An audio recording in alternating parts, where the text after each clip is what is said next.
Assalamualaikum warahmatullahi wabarakatuh. Hai sahabatku, semoga selalu dalam keadaan sehat walafiat dan di bawah naungan dan lindungan Allah Subhanahu wa Ta'ala. Alhamdulillah, kita masih berjumpa lagi. Dan pada video kali ini kita akan melanjutkan perbincangan kita tentang tawasul. Jika sebelumnya kita telah membahas tentang dalil-dalil tawasul, sekarang kita akan mengulas lebih lanjut tentang bagaimana pandangan sebagian ulama madhab tentang tawasul. Yuk kita simak penjelasannya. Tapi sebelumnya, bagi sahabatku yang belum menonton video kami tentang definisi tawasul dan dalil-dalilnya, silahkan dilihat terlebih dahulu ya, biar nyambung gitu dan tidak putus pemahaman. Siap sahabatku? Oke, kita mulai. Pertama, kelompok Hanafiyah. Al-Halabadi pernah berkata, hanya kepada Allah aku meminta tolong, dan hanya kepadanya lah aku bertawakal. Kepada nabinya aku bersolawat dan bertawasul, dan tidak ada daya dan kekuatan kecuali milik Allah yang maha tinggi dan maha besar. Kemudian As-Solihi Asyami Al-Hanafi berkata, ya Allah, aku meminta dan menghadap kepadamu dengan kedudukan Nabimu Muhammad di sisimu. Semoga engkau mempermudah segala urusan kami dan menjauhkan kami dari hinanya dunia dan pedihnya siksa akhirat. Kemudian yang kedua terdapat kelompok Malikiyah. Abu Ja'far Al-Mansur pernah berkata kepada Imam Malik, hai Abu Abdullah, apakah aku akan menghadap kiblat dan berdoa, atau aku menghadap Rasulullah SAW? Beliau menjawab, mengapa Anda palingkan wajah Anda dan dari beliau Rasulullah SAW? Sedangkan beliau adalah wasilah Anda, wasilah ayah Anda, Nabi Adam alaihissalam hingga hari kiamat. Hadapkan wajah Anda kepada beliau, mohonlah syafaat kepada Allah dengan bertawasul kepada beliau. Semoga Allah akan menerima syafaatnya dan mengabulkan doa. Ketiga, kelompok Syafi'iyah. Dituturkan oleh Al-Qadi Abu Abdillah Husain bin Ali Asy-Syaimari At-Taqi Al-Ghazi dan Umar bin Ishaq bin Ibrahim bahwa Imam Syafi'i bertawasul dan bertabarruk dengan Imam Abu Hanifah dan Imam Ahmad bin Hambal. Keempat, atau yang terakhir, terdapat Imam Ahmad bin Hambal. Imam Ahmad bin Hambal bercerita, Al-Mu'tasim berkata kepadaku, semoga Allah melaknat kamu. Aku menginginkanmu menjawab pertanyaanku, akan tetapi engkau tidak menjawabnya. Kemudian Al-Mu'tasim memerintahkan Al-Gojonya dengan mengatakan, siksa dia, lepaskan pakaiannya, dan sadat dia.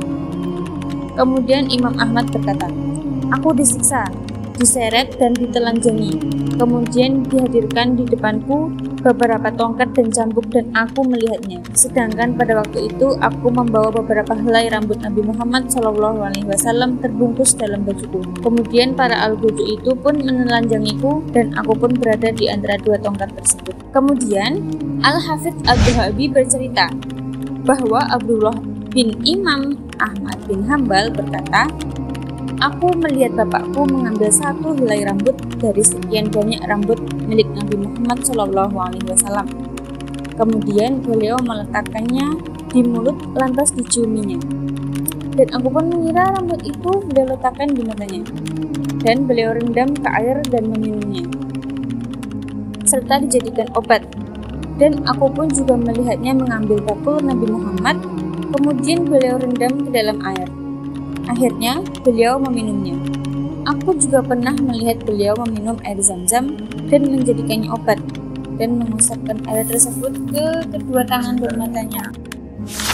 Nah, dari sini dapat disimpulkan beberapa hal ya sahabatku. Pertama, makna tawasul sebagaimana diringkas oleh ulama Indonesia terkenal. Sirajul Abbas adalah melakukan suatu amal yang dapat mendekatkan diri kepada Allah Subhanahu wa Ta'ala. Tujuan utamanya adalah Allah Subhanahu wa Ta'ala itu sendiri, bukan amal atau wasilah itu. Jika meminta pada wasilah, maka akan terjadi syirik, dan ini paling dibenci dan tidak ada dosa yang lebih tinggi darinya. Yang kedua, penggunaan wasilah menunjukkan kehinaan hamba di hadapan Tuhannya. sebagaimana yang dilakukan oleh Nabi Adam dengan berwasilah kepada Nabi Muhammad SAW. Dengan menyebut kekasih Allah Subhanahu wa Ta'ala yang paling dicintainya, Nabi Adam merasa lebih dekat dan lebih mantap. Yang ketiga, tawasul bisa dilakukan dengan menyebut orang-orang yang dicintai oleh Allah Subhanahu wa Ta'ala, seperti Nabi Muhammad, para sahabat Nabi, dan juga para wali-wali Allah, sebagaimana yang dipraktikkan oleh Ibnu Umar dan Imam Syafi'i. Tawasul juga bisa dengan menyebut amal kebaikan yang pernah dilakukan, seperti riwayat Ibnu Umar tentang kisah 3 orang yang diceritakan Rasulullah SAW. 3 orang tersebut sedang dalam perjalanan dan berteduh dalam gua. Tetapi bebatuan jatuh dari atas gua dan menutup pintu gua. Masing-masing berdoa dengan menyebut amal kebaikan yang dilakukan. Allah Subhanahu wa Ta'ala akhirnya membukakan pintu gua kembali. Kemudian yang terakhir, atau yang kelima, Syekh Ahmad Zaini Dahlan, seorang mufti Syafi'i dan Imam Masjidil Haram yang pada masa pemerintahan Turki Utsmani, menjelaskan bahwa paham Ahlus Sunnah wal Jamaah membolehkan orang bertawasul dengan Nabi Muhammad SAW, baik beliau masih hidup ataupun sudah meninggal.